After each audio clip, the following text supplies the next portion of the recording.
My name is Elizabeth Middleton. I'm a PRN speech-language pathologist with Team Rehab Neuro and Pediatric Center, and I work with the adult population. I was working with a patient who had cognition deficits and earlier had a stroke.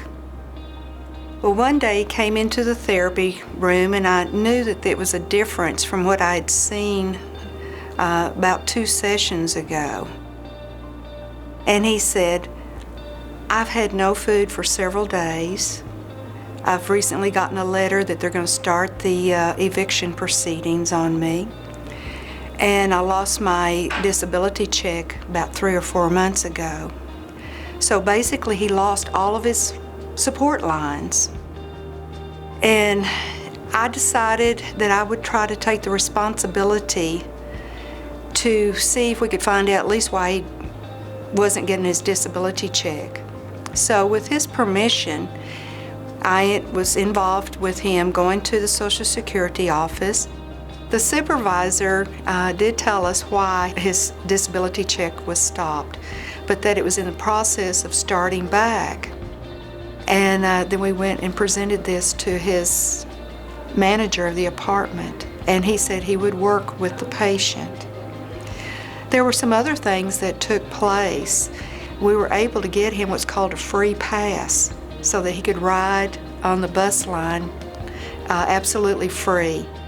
He gave me permission to call one of his sisters, and she had no idea that these things were going on with her brother. And so since that time, she's also become a little bit involved, or more so involved, and they're developing a better relationship than what was happening in the past. The reason that I really did this is that I felt like that due to his cognition deficits, somebody needed to step in.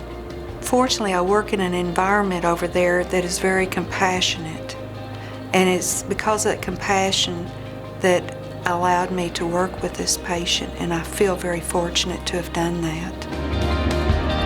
Elizabeth really goes above and beyond for each and every one of her clients. In this case, she spent time on her personal days off to make sure that this gentleman was taken care of and safe. But she does this for all of the patients that she works with, and she has just been such an outstanding team member for Neuro and Pediatric Center, and we're just so very fortunate to have Elizabeth on our team.